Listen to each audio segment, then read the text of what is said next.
이런 편이 아닙니다. 이런 편입니다. 국가랑 국민입니다. 대한민국 99%를 위한 우리 시대의 변호인들. 이재정, 이광철, 박주민 변호사의 이런 편이 있나.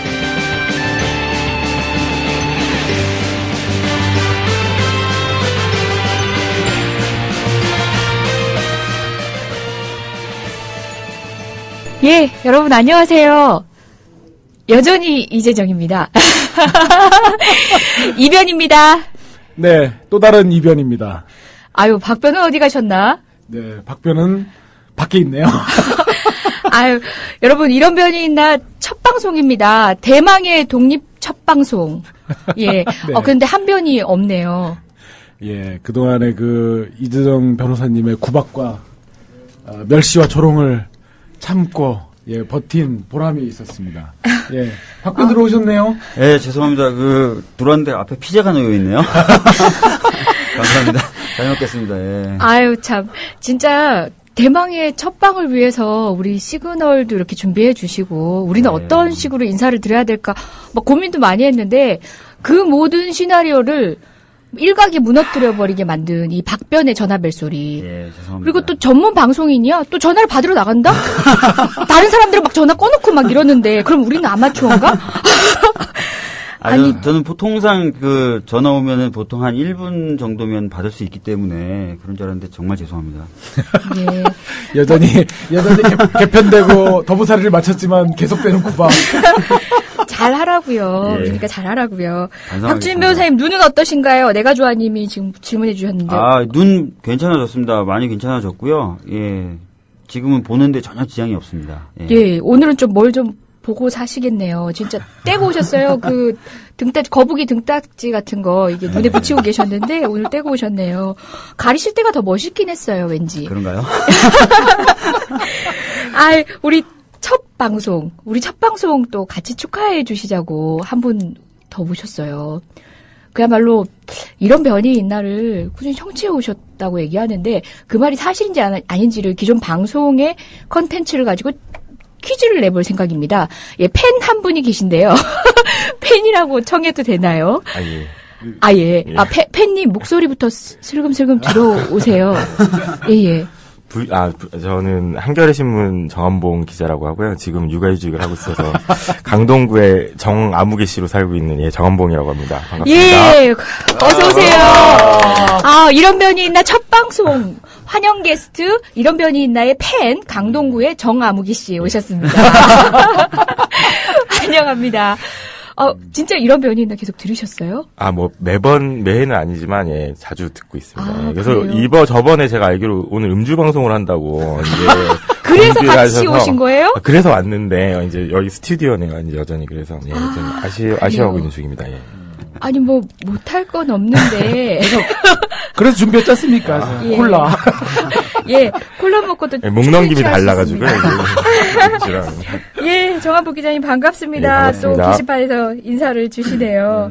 정한봉 기자님에 대해서 그래도 소개는 좀 해드려야 될 것 같아요. 많은 분들이 아시겠지만. 예. 2013년 올해의 기자상을 수상하셨었습니다. 예. 와. 너? 2번이나. 2번이나, 수상을 하셨었습니다. 그리고 2012년에도 이달의 기자상을 타셨습니다. 통산 3번이나. 그러면 제가 먼저 정리해보면, 올해의 기자상을 1번, 그 다음에 이달의 기자상을 2번? 그렇게 되는 건가요? 이달의 기자상은 7번. 이달의 기자상 7번? 와, 거기 이달의 기자상 아무나 주는 거예요? 저희 친하게 기자협회와 친하게. 와, 그러면 청취자 여러분들 좀 쉽게 이해하시게, 어떤 컨텐츠가 있었을까요? 이달 기자상 받으셨을 때. 2012년도에는 그때 당시 GPS 간첩 사건이라고 있었습니다. 예. 기억을 하실지 모르겠는데, 예. 5월 달쯤에 GPS 장비를, 비정상 장기수가 북한에 넘겨서, 전체적인 GPS 재밍이 일어났다, 이런. 제가 혐의로. 잠깐 인터셉트. 네. 그 사건을 황교안 법무부 장관이 태평양에 있을 때. 그쵸, 변호를 변호했죠. 했죠. 예. 그래서 그때 당시 황교안 변호사랑 통화도 하고 그랬었는데, 참, 웃기는 현실입니다. 잠깐, 간첩을 변호했다? 그렇습니다. 그럼 요즘에 저희 민변 보고 간변이라고 그러거든요. 간첩을 변호한다고. 간변? 황교안? 거기는 간장관이죠, 간장관. 그래서 중간에 그만두셨어요. 중간에 그만두시고. 네. 이제 법무부 장관으로 가셨는데, 사건 진행 중인 과정에서. 그때 그 사건이 이제 그분이 실제로, 비정한 정기수가 아니라 전향을 하셨었고, 그때 이제 북한에 넘긴 것도 확인되지 않았고, 그리고 북한에 넘겼다고 검찰과 경찰이 이야기하는 자료가 인터넷에서 정말 일부님에 찾을 수 있는 자료였고, 뭐, 이런 내용들을 쭉 보도를 해서, 이제, 결국 이제 1심에서 무죄가 났거든요. 그래서 이제 그 사건 가지고, 첫 번째 받았고, 그 다음에 이제 가난한 민주주의라고 이제 한겨레 창간기획으로 이제, 빈곤층이 보수정당을 좀 지지하는 이유에 대한 보도를 해서, 수상을 주옥 같은 했었습니다. 기사. 그리고 정한봉 기자님은 최근에 그 송파 세모녀, 또 그 사건도 또. 그거는 제가 단독으로 쓴 건 아니고요. 이제 좀. 육아휴직 중에 그러면. 아니, 육아휴직 전에. 육아휴직을 한 이제 2주 정도밖에 안 돼. 따끈따끈한 휴직자입니다. 아니, 뭐, 개편되고 출첵합니다. 야옹야옹님 글 올려주셨는데, 음주방송이 아니고 피자방송인가요? 하셨는데, 피자 있는 거 어떻게 하셨어요? 아까 전에 말씀. 제가 들어오자마자 얘기를, 제 얘기도 좀 신경 써주시죠. 제가 얘기했습니다. 아우. 박 변호사님 소심한 복수? 아니, 그렇잖아요. 또, 개편 이후 첫 방송인데, 초심을 유지하고, 그래도 다소 긴장되고, 이렇게, 이제, 성실하게 해야 되는데, 피자 시켜놓고, 이러고 있는 모습을 상상하시면, 청취자 여러분들이 얼마나 실망하시겠어요. 그걸 또 뽀록을 내세요. 아니, 너무 떨려가지고, 피자를. 아니, 근데 이재동 변호사님 하면 뭐 전문 방송이고, 저희가 하면 뽀록입니까? 아니, 가끔씩 저야, 이렇게, 극이 너무 진지하게 갈 때는, 뭐, 끊어주는 멘트로 이렇게 또, 이제 분위기 화기애애하게 만들 때도 있지만, 여러분들 그래도 시작하는 첫 방송에 각오도 듣고 싶으시고, 여러분들, 청취자 여러분들 많이 기대하고 계신데, 저희, 다만 피자가 있을 따름인 거지, 방송을 임하는 태도는, 한 입도 안 먹고 있습니다, 지금. 치즈가 늘어지고 있습니다. 불쌍한 피자. 저희 독립 첫 방송에 대한 각오는 정말 남다릅니다. 참. 오늘은 그러면 우리 게스트분의 지금 이달의 기자상 수상한 콘텐츠만 얘기하더라도 뭐 한참의 내용을 한참 얘기해야 되겠네요. 할 것 같은데 그런데 또 놓치지 않고 또 저희가 말씀드리고 넘어가야 될 이슈들도 또 있잖아요. 간간히 또 우리 기자님 뉴스도 듣고 그다음에 또 저희가 설명하는 이슈들에 대해서 또 기자님이 양념처럼 들어오셔서 근데 저희가 불러주시죠. 정한봉 기자님 뭐 이달의 기자상만 얘기하고 사실 그 이달의 기자상은 받으신 상 중에 극히 일부잖아요. 또 있어요? 뭐 민주언론 또 상 해가지고 작년에 국정원 관계 보도로만 상을 받으신 게 여러 건 있었죠. 뭐 마저 말씀해 주시죠. 뭐. 부끄럽고. 주진우 기자 이런 코스프레 그런 건 아니고요. 부끄러워서 그 국정원 사건 이제 그 취재로 몇 차례 받은 게 있었고 그 배경음을 깔아주시네요. 사이버 사령부 관련해서 그렇죠. 이제 한 차례 그다음에 최덕 전 검찰총장 혼외 의심 아들 뒷조사 관련해가지고 청와대 행정관 개입했다는 보도로 다른 뭐 기사 같은 경우 같이 취재를 해가지고 상을 받은 적이 있고 다 좋은 선후배 덕에 수상을 하게 됐습니다. 겸손하시기까지. 그러면 한겨레에서는 정한무 기자님 혼자 취재하시는 거예요? 아니죠. 전혀 아닙니다. 이슈를 다 제가 숟가락을 잘 놓거든요. 그래가지고 여기저기 숟가락을 놓고 다니다 그래서 보니까. 이런 변이 있나의 최근에 상승세를 보시고 숟가락을 그렇죠. 이제 전망을 하고 앞으로 그렇게 잘 쪽에 갈 있는 거라고. 분이라면 그렇죠. 적극 환영입니다. 우리 잘 된다는 점괘나 다름없는 그렇죠. 거예요. 기쁩니다. 특종을 가끔 이런 변이 있나에 나와서 좀 해주세요. 그러니까요. 최초 공개 막 이런 거. 저희도 숟가락 좀 얹고. 4명 꽉 앉아있으니까 딱 좋아요. 여기 지금 마이크가 4개 있는데 비로소 뭔가 이빨이 찬 느낌도 들어요. 자주 나와주세요. 그렇습니다. 그러면 우리 오늘 첫 방송 첫 이슈는 뭔가요? 아무래도 안도현 시인님 무죄. 우리 또 여기 또 주역이 계십니다. 한 말씀 안 들어볼 수가 없죠. 부끄럽고요. 금방 겸손함을 보셔가지고. 아니요, 그래 정 기자님이 말씀하실 때 진짜 겸손해 보셨어요. 근데 저분은 하는 말이네. 태도가. 말씀 주십시오. 네, 박 대통령 얘기 나온 김에요. 박 대통령과 관련된 최근 판결 소식도 전해주시죠. 네. 박 대통령이 지난 대선 때 비방을 당했다던 사건이었는데 비방이 아니라는 판결이 지난달 25일에 나왔습니다. 네, 안중근 의사 유묵에 관한 얘기입니까? 네, 안도현 시인이 지난 대선 때 박근혜 당시 후보가 도난당한 안중근 의사 유묵을 가지고 있는 게 아니냐고 공개 질의했는데요. 이것이 비방에 해당하는지 논란이 됐던 사건입니다. 지난해 11월 1심 재판부가 배심원단의 무죄 판결을 뒤집고 유죄를 선고했지만 이번 2심에서 무죄 판결이 나왔습니다. 후보자 비방에는 해당하지만 당시 피고인이 그 사실을 진실로 믿을 만한 충분한 이유가 있었고 유권자들의 적절한 투표권을 행사하게 하려는 공익 목적이 있었기 때문에 무죄라고 보았습니다. 이 법정을 더 들락거리지 않아도 될 것 같습니다. 이제 저도 일상인으로 돌아가는 날이 오늘인 것 같습니다. 이미 언론 보도를 통해서 다 들으셨겠습니다만 안도현 씨 이제 항소심에서 무죄 판결이 선고가 되었고요. 사실은 좀 걱정이 좀 있었습니다. 뭐 이제야 좀 드리는 말씀인데 그 판사님이 그 요즘 아주 문제가 많은 그 향판 출신이세요. 대구 출신이시고요. 대학과 연수원 시절만 빼면 다 그 경북 지역에서만 그 판사 생활을 하셨던. 근데 그분이 향판하고 고등법원 부장판사로 승진해갖고 첫 발령지가 전주였습니다. 광주 고등법원 전주고. 네. 그래서 저희 변호인들은 이분이 왜 여기를 이 시점에 오셨을까. 또 공교롭게도 그 전에 안도현 시인 항소심 재판장은 전주고등학교 출신의 또 판사였어요. 그래서 공교롭게도 그렇게 또 향판이 하필이면 경상도에서 또 이렇게 전라도로 오신다고 하는 것도 좀 이상하고 그래서 뭔가 판결의 결과와 뭔가 좀 부정적인 좀 연관이 있는 게 아니냐 그런 걱정을 사실은 많이 했고 그럼요도 할 수 있는 예 그래서 이제 그 사실 오셔갖고 바뀌고 나서 이제 공판 절차 갱신하고 첫 절차에서 사실 변론을 종결하려고 그러시더라고요. 그래서 안 되겠다. 뭔가 좀 마지막 좀 임팩트를 좀 드려야겠다 해서 한 길만 더 달라. 여러 가지 쟁점들 좀 정리해서 서면을 내겠다 해가지고 사실 그 서면을 좀 공을 좀 많이 드렸죠. 네. 좀 설득 좀 저희들 딴에 좀 열심히 좀 서면도 쓰고 그랬는데 그 서면 때문만은 아니었겠지만 어쨌든 판결이 좋게 났습니다. 골자로 말씀드리면 사실 1심 판결은 이제 뭐가 있었냐면 두 가지로 기소가 됐었어요. 허위사실 공표하고 후보자 비방이었는데 허위사실 공표 같은 경우에는 안도현 시인이 트윗에 게재했던 박근혜 후보의 그 안중근 의사 유묵 소장 여부에 대해서 1심 재판부는 그거를 허위사실로 단정을 했습니다. 사실 진위불명 그러니까 허위인지 아닌지를 알 수 없는데 1심 재판부는 진위불명의 사실을 허위사실로 결론을 냈고요.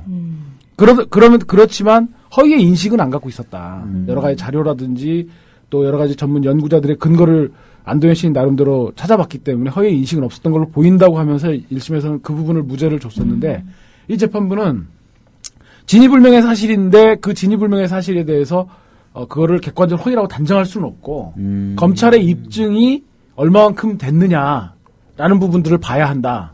그렇게 해서 진위불명의 사실에 대해서 허위라고 단정할 만큼의 검찰의 입증이 부족했다. 그런 것이기 때문에 이 부분에 대해서는 객관적으로 허위라고 볼 수 없다라고 이렇게 판결을 해서 그 부분의 판단을 바꿔서 무죄를 줬고요. 이게 의미가 있는 게 객관적으로 허위라고 볼 수 없기 때문에 그 후보자 비방에 있어서 공표된 사실의 진실성과 바로 연관이 되는 거예요. 네. 그 재판부는 공표된 사실을 객관적으로 허위라고 단정할 수 없으므로 그 후보자 비방의 위법성 조각 사유에 있어서 그 진실성 부분도 같이 따라서 그건 진실로 볼 수 있다라고 결론이 연결되면서 위법성 조각 사유의 그 부분에 있어서 무죄를 그쪽 후보자 비방도 무죄를 인정을 했던 거죠. 좀 어려우실 수 있으실 것 같은데요. 예, 죄송합니다. 언론 보도나 아니면 어떤 그 의사 표현이 명예를 훼손하는 내용을 담고 있다 하더라도 이것이 진실한 내용이고 또 사회적으로 필요성이 인정되면은 처벌을 못 합니다. 근데 이제 그렇게 처벌을 못 하게끔 되려면 두 가지 요건, 즉 진실해야 되고 또 사회적으로 필요하다는 건데 이제 이광철 변호사의 설명은 진실인지 허위인지 불명확한 걸 허위로 단정하는 건 안 된다. 네. 진실이라고 볼 수도 있다. 라고 하면서 이제 그 두 가지 요건 중에 하나가 채워지면서 그렇죠. 예, 위법성. 그러니까 1심은 그 부분을 허위라고 봐버리니까 당연히 그 후보자 비방에 있어 위법성 조각이 안 되는 쪽으로 결론을 끌고 간 것이고 이 부분은 1심 이번 판단은 공표된 사실을 허위라고 볼 수 없다. 즉 뭐 진실이라고 단정한 것은 아니지만 그렇게 끌고 갔기 때문에 그 위법성 조각 사유에 있어서 또 진실로 연결해갖고 그쪽에 무죄를 주셨던 거고 이번 판결 선고를 들으면서 제가 참 되게 정말 그 법정에서 감동을 느껴보기도 참 오랜만이었는데 그분의 그 판사님의 입에서 나오시는 그 말씀들이 참 상식 이런 얘기들이 확인하기까지 그렇게 참 많은 시간과 노력과 또 여러 사람들의 좀 고통 이런 게 따른다는 생각이 드니까 굉장히 참 뭐 감동적이기도 하고 참 감회가 새롭던데 그분 말씀에 그런 게 있었어요. 안도현 시인이 그때 당시에 문재인 후보의 그 공동 선대위원장이었기 때문에 그거를 공표한 것이 어떤 사익적 동기가 없었다고 말할 수는 없다.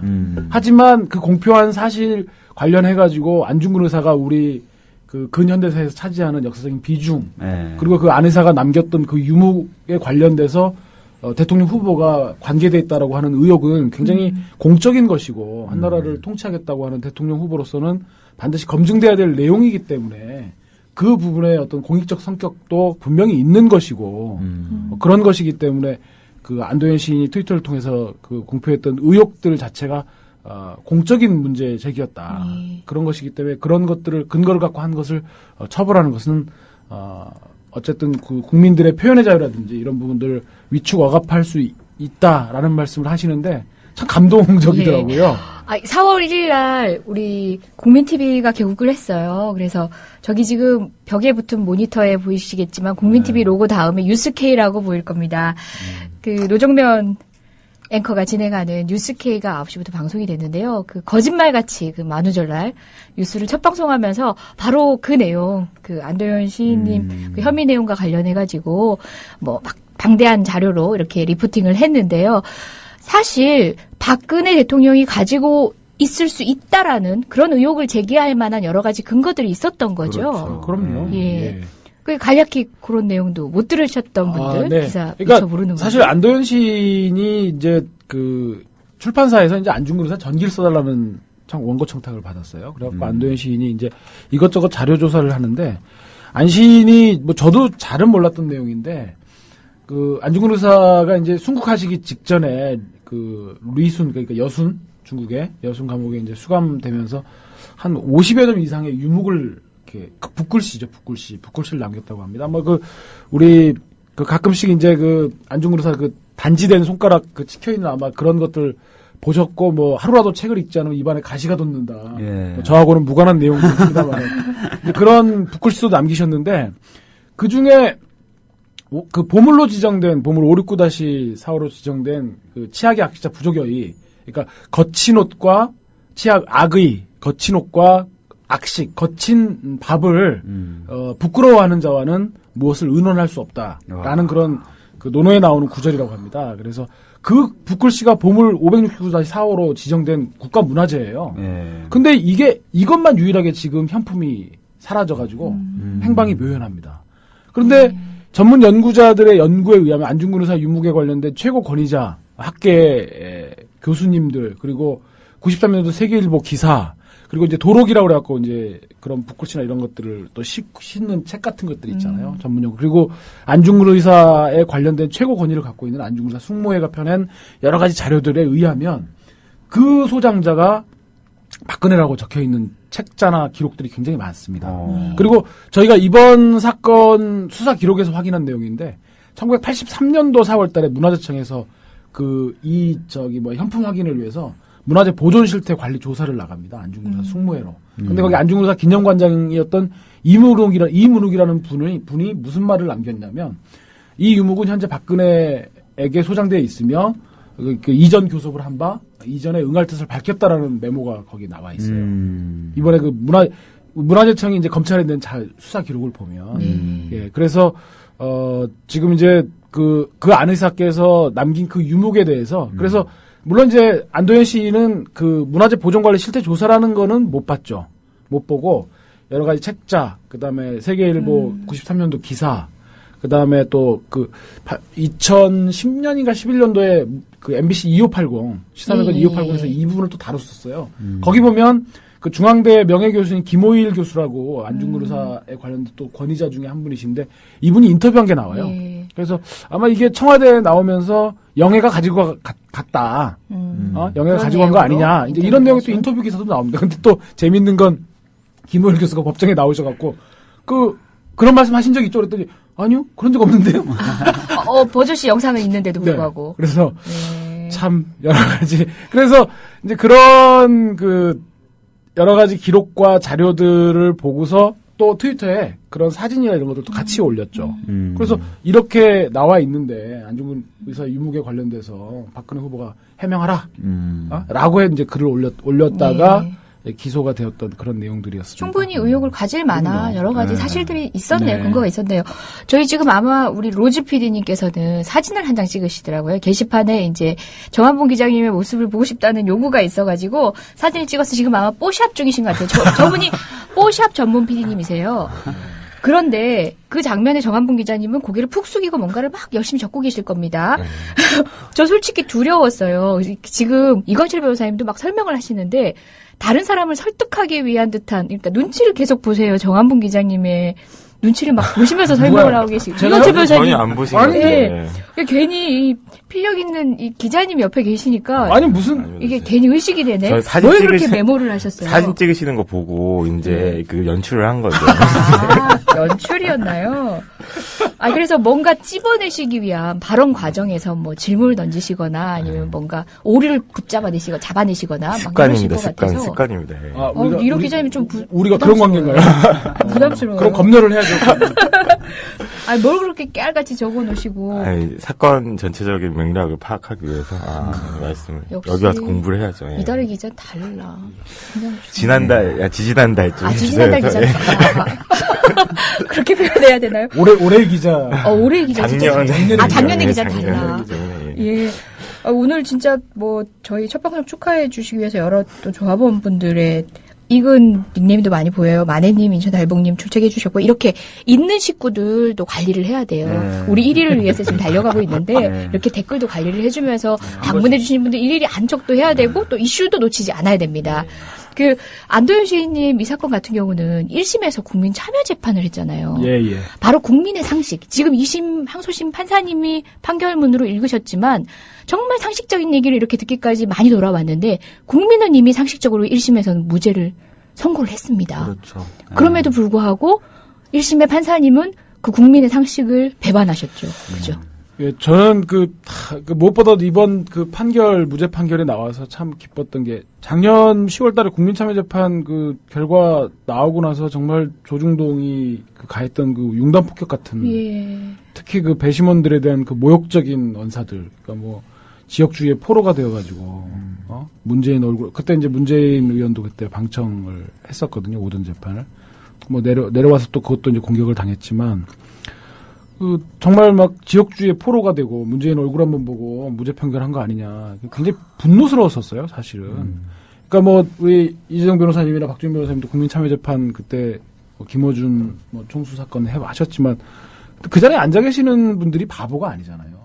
굉장히 주의 깊게 진지하게 사건들 들여다보고 검찰과 변호인단 설명을 듣고 판단하는 절차를 저희들도 거쳤는데, 그러니까 저희들은 그분들한테 제가 지금 말씀드린 그런 자료들이라든지 이런 것들을 정말 쉽게 풀어서 말씀을 다 드렸어요. 그분들 눈 하나하나 이렇게 마주쳐가면서. 그래서 저희 변호인들이 마지막에 그분들께 했던 건 그겁니다. 이 정도 근거를 갖고 공표한 것조차도 형사처벌의 대상이 된다면 앞으로 대한민국에서 선거 때는 어떠한 문제제기도 할 수 없을 거다. 다 감옥 간다. 그게 민주주의냐? 그 말씀을 이제 저희들이 마지막에 드렸던 거고요. 그렇죠.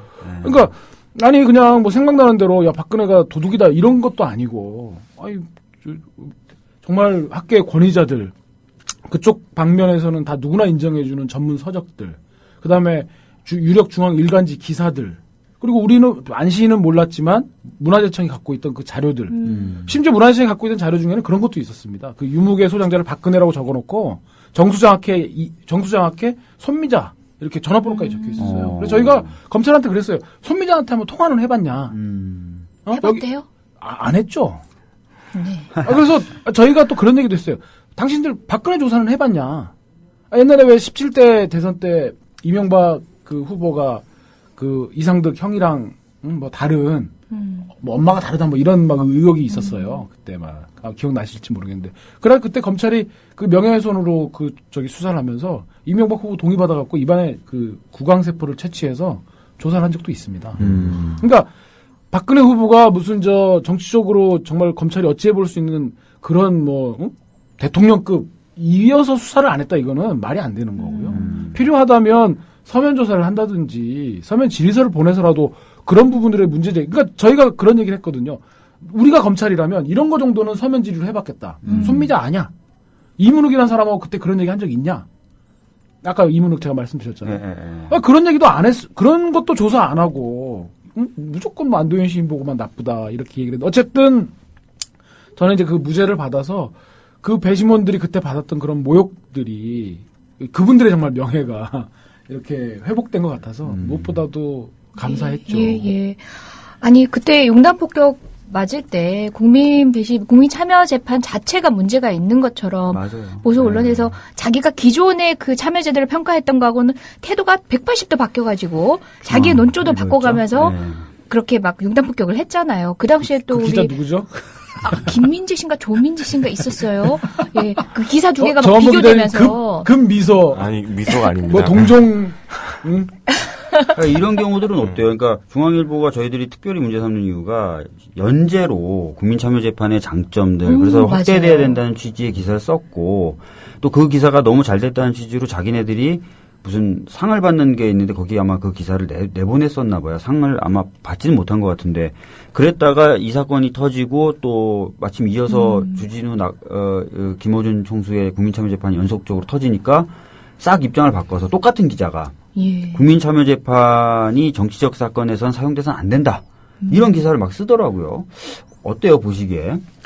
뭐, 이제, 예전에 쓴 기사랑 이제 최근에 쓴 기사랑 뭐 자기 생각이 바뀌었을 수도 있고 아니면 뭐 예전에 문제가 있다라고 그러니까 예전엔 문제가 없었다고 봤는데 지금 와서 문제가 드러났다라고 뭐 좀 판단할 수 있는 여지들은 충분히 있다고 생각을 하는데 실제로 이제 그게 단순히 정말 객관적인 사실 때문이 아니라 이건 뭐 어떤 편의 일이기 때문에 혹은 어떤 부분의 일이기 때문에 이제 좀 그렇게 전체적인 맥락을 다 바꿔가면서 문제가 있다라고 얘기하는 건 좀 문제가 있는 것 같고 근데 뭐 저도 이제 그 기사를 정확하게 보진 않아서 판단할 수 없겠지만 그리고 뭐 이번에 국민참여재판 자체를 막 불신한 형태로 사실 이제 검찰 측도 증인 채택을 할 때 이제 참여를 하잖아요. 그래서 뭐 증인 배제를 하기도 하고 이제 그런 과정을 거치는 걸로 알고 있는데 뭐 그럼에도 불구하고 그게 단지 지역이란 뭐 그 특정 지역이라는 이유로 배심원한테 못 믿겠다 이런 방식으로 하는 거는 좀 상식에 어긋나는 비판이 아닌가 다른 비판이 모르겠지만 뭐 좀 그런 생각이 되게 많이 드네요. 예. 아니 근데 그런 거 있지 않습니까? 언론사에는 이제 논조라는 게 있잖아요. 어떤 사안에 대한 입장이라는 게 있고 저는 좀 그때 중앙일보 기사를 보면서 궁금한 게 언론사가 나름대로 그 어떤 이슈에 대해서 가지고 있던 입장을 그런 식으로 아무 설명도 없이 180도로 바꾸는 게 그건 독자에 대한 예의 차원에서 또 문제 아닌가요? 한참 그 무렵에 또 나왔던 게 최동욱의 혼의 의심자에 대해서 조선일보가 또 태도를 바꿨죠, 한번. 예전에 환경부 장관 이만희에 대해서는 이렇게 했다가 그게 뭐 어때서 이렇게 썼다가 여기에 대해서는 또 이렇게 또 태도를 바꾸고 그런 것들에 대해서는 어떻게 생각하냐고 저희들이 원하는 대답을 해주실 때까지 계속 술을 먹고 해야 될 것 같은데. 아니 굉장히 그러니까 타인에 대해서 뭐 날카로운 시선으로 팬들을 굴리시던 분임에도 불구하고 굉장히 신중하세요 지금 발언이. 그렇죠. 우리는 그런 걸 기대한 게 아닌데. 아니, 저 여기서 인사를 드리고 이런 신중함 때문에 또 올해 기자상과 이자리 기자상 받으셨겠죠. 이런 질문은 했다가는 또 올해가 아니라 그러니까 지난달에 기자상. 작년 기자상. 작년 기자상. 이런 질문 여기 올려주신 질문 했다가는 또 별 말씀 못 들을 것 같긴 한데 태권뽀이님께서 대단하신 기자님이십니다 하시면서 기자님 보시기에 좀 추상적인 질문이긴 해요. 조중동 종편 같은 낫 언론 종사자들을 보면 또 어떤 생각이 드시나요? 이런 질문 안 그래도 올려주셨어요. 저희 질문하고도 일맥상통하는데. 참 곤란한 질문들을. 우문현답. 그러니까 저 뭐 사실 기자들 직접 만나면 저희도 이제 취재 현장에서 이제 뭐 여러 언론사 기자들을 만나잖아요. 직접 만나면 사실 뭐 열심히 하고 뭐 어떤 사명의식이 다를 수 있지만 이제 같이 함께 뭐 고생을 하는 측면도 되게 많이 있는데 사실 뭐 그런 것 실제로 고민을 많이 이야기를 해요. 뭐 내가 이런 방향으로 그 기사를 쓰고 싶은 건 아닌데 이제 이렇게 방향이 좀씩 바뀌어가는 걸 느끼는 경우도 일선 기자들도 많이 느끼는 부분도 있고 뭐 그런 얘기들을 좀 들어보면 뭐 누가 이게 뭐 언론이 아니다 이렇게 얘기하다기보다는 전 참 다행이다라는 생각을 뭐 하게 되거든요. 저는 사실 그런 경험은 없었기 때문에 가령 이제 한겨레에서 실제로 이제 제가 생각했던 바랑 뭐 다르게 기사를 써야 된다거나 아니면 제가 뭐 고민했었던 내용이랑 전혀 반대의 글을 써야 되는 경우는 없었기 때문에 그런 측면에서 참 저는 이제 다행이다라는 생각을 하고 있고, 예. 그 연봉은 정도로. 막 엄청 차이 나는데도 부럽지는 않으세요? 그래도 먹고 살만 하니까, 맞벌이 하고 있거든요. 그래서 이제, 예, 그래서 뭐 먹고 살만 하고, 특별하게 이제 뭐, 네. 돈이 아직 뭐 부족하다는 생각을 많이 하고 있지는 않습니다. 아, 한겨레 기자여서 행복하다. 예, 뭐 그 정도까지. 와, 뭐 한겨레 홍보하러 나오셨네요. 아, 예. 한겨레 많이 구독해 봐야죠. 네, 구독하실 때는 제 이름을 추천으로 해주시면 됩니다.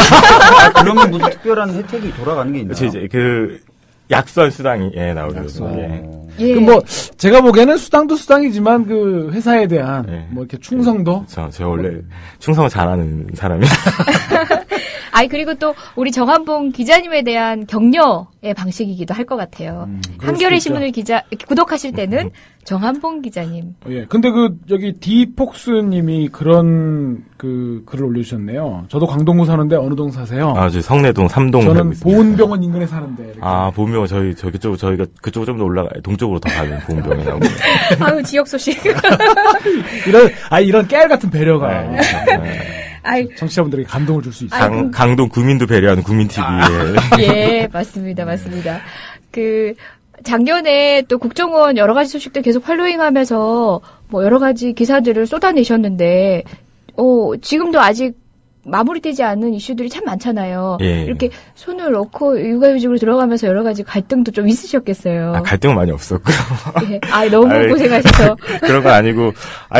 뭐 작년에 기자인데 내가 작년에 기자인데. 정한봉 기자님은 그 국정원 관련된 사건을 취재하다가 그 국정원녀라고 불리는 김하영 씨에게 고소를 당했죠. 그래요? 보도 관련해서 이제 자신의 개인 정보를 불법적으로 취득했다라는 혐의로 고소당해서 얼마 전에 검찰에 조사받으러 갔다 왔죠. 네, 검찰 조사 받고 왔습니다. 예. 한겨레 기자님들 순환이시네요. 최성준 기자님도 그렇고. 아이고, 어떤 변호사님이? 변호사님, 김수영 변호사님이 담당이시고. 뭐, 얼마에 하고 있어요? 제가 더 싸게 해드릴게요. 회사랑 아니, 고객가로 책임은 사이에 금도 아닙니까, 이거? 아니, 이거 변호사법 위반 아니에요? 궁금한데요. 연락처 주셨으니까 나중에 다시 한번. 뭐, 언제든지, 소비자의 선택입니다. 그렇죠. 자율적인 선택입니다. 개인정보라고 하는 게 사실 개인정보로 볼 수 있느냐라는 게 좀 많았어요. 그때 김하영 씨의 개인정보 관련해서는. 공지영 작가님도 아마 트윗에다가 오피스텔 주소를 리트윗하는 바람에 마찬가지로 수사를 받고 계시거든요. 아직 그 간단한 사건이 아직 종결도 안 되고 있거든요. 성우 스타하우스 607호가 무슨 개인정보인가요? 아니 그곳이 특히나 지금 거기 딴 사람이 살고 있어서. 아이고 큰일 날 뻔했네요. 특히나 그곳 같은 경우는 범죄 현장 아니었습니까? 예, 충분히 지금 현실로 드러나기에도 범죄 현장이었고 현행범이 범행을 저지르고 있는 현장이기도 했지만 당시로서도 충분히 범죄 현장이라고 보여질 만한 충분한 사정들이 있었잖아요. 그렇죠? 그때 정한봉 기자님의 기사가 왜 중요했냐면 그 당시 경찰 발로 최종 수사 결과가 나오기도 전인데 글 쓴 건 없다. 글 쓴 건 없다라는 보도가 계속 되고 있었던 상황이었어요. 근데 실제로 글 쓴 게 있었거든요. 예. 그거를 이제 정한봉 기자님이 그런 데이터들을 가지고 글 쓴 게 있다라고 보도를 쓰게 되면서 이제 갑자기 이제 많은 사람들이 뭔가 좀 경찰 수사가 잘못 돌아가고 있는 거 아닌가 이렇게 문제 제기를 많이 하게 됐죠. 참 저는 정한봉 기자님 또 이렇게 뵈니까 그런 생각이 듭니다. 이렇게 역사에는 이제 정사가 있고 또 야사가 있잖아요. 삼국 사기가 있고 삼국 유사가 있는 것처럼.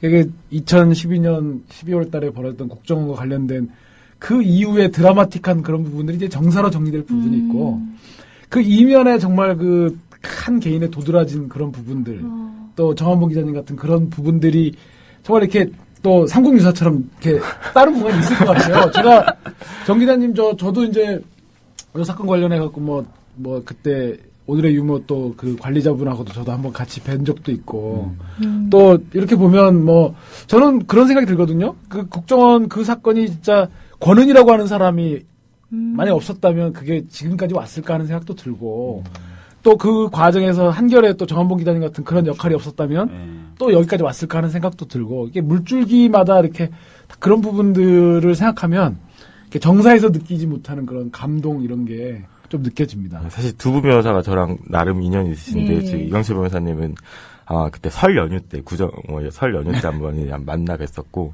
사실 그리고 그 김아무기 직원이 썼던 글을 외부에서 제일 처음 보셨던 게 아마 박주민 변호사님이셨을 거예요. 그러니까 제일 처음 저 기억나는데 저녁을 막 먹고 있는데 전화가 왔어요. 근데 뭐 중요한 걸 같이 봐야 된대요. 그래서 전화로 얘기하라고. 기자님한테 전화가 온 거예요? 절대 전화로는 할 수 없다는 거예요. 네. 그래서 그날 처음 보면서 쭉 봤는데 그게 이제 시작이었죠. 아, 왜 한숨이. 그 뒤로 정한봉 기자님 저희 사무실에 참 자주 오셨고요. 우리 박주민 변호사님도 그 진짜 그 정사, 야사에 예. 그 주요한 주인공으로 또 등장하셨고. 그 진보 네트워크랑 같이 해가지고 또 데이터 분석을 데이터 다 했었죠. 분석해갖고 예. 고발장 쓰시고 예. 고발해가지고 또 고발인 조서도 그렇죠. 받으시고. 예. 그러니까 사실은 오늘의 유머라는 사이트가 굉장히 독특한 구조예요. 무슨 얘기냐면 이 친구분들이 국정원 직원분들이 쓴 딴 사이트에 쓴 글들은 자신이 쓴 글을 지우거나 행적을 지우고 탈퇴를 해버리면 찾을 수가 없게 돼요. 근데 오늘의 유머는요. 자기가 하는 행적을 다 지우고 탈퇴를 해도 서버에서 사라지지가 않습니다. 서버 내 다른 공간으로 이동돼서 저장이 돼요. 그래서 이제 그걸 분석해서 제출한 자료에 대해서는 국정원이 부정을 못했죠. 다 인정을 하되 다만 그게 이제 북한의 위협을 차단하기 위한 것이었다. 또는 종북의 준동을 막기 위한 것이었다. 이렇게 얘기를 할 뿐이었는데 이제 검찰에서는 그런 어떤 행위들이 다 선거 관련되고 정치 관련된 행위였다라고 판단한 거죠. 예. 아니 뭐 야사 얘기도 하셨지만 이 기자라는 분은 뭐 데일리로 특히 이제 한겨레신문 같은 게 데일리로 기사를 쓰시고 굉장히 뭐 객관적이고 냉정한 시선으로 쓰셔야 되지만 이렇게 취합하신 기사 여러 가지 소스들을 나중에 또 다른 글로 써보고 싶은 욕심들도 참 많으실 것 같아요. 그런 현장을 누비시다 보면. 제가 사실 되게 게을러가지고요. 고민을 하고 있는데 몸이 안 움직여서 요즘에 그리고 아이가 밤에 안 자가지고 밤 시간에 또 시간이 없고 이래서 좀 차차 고민을 하고 있습니다. 아이가 지금 몇 개월? 9개월이 이제 됐어요. 이쁘겠다. 빨리 첫 아이세요? 예.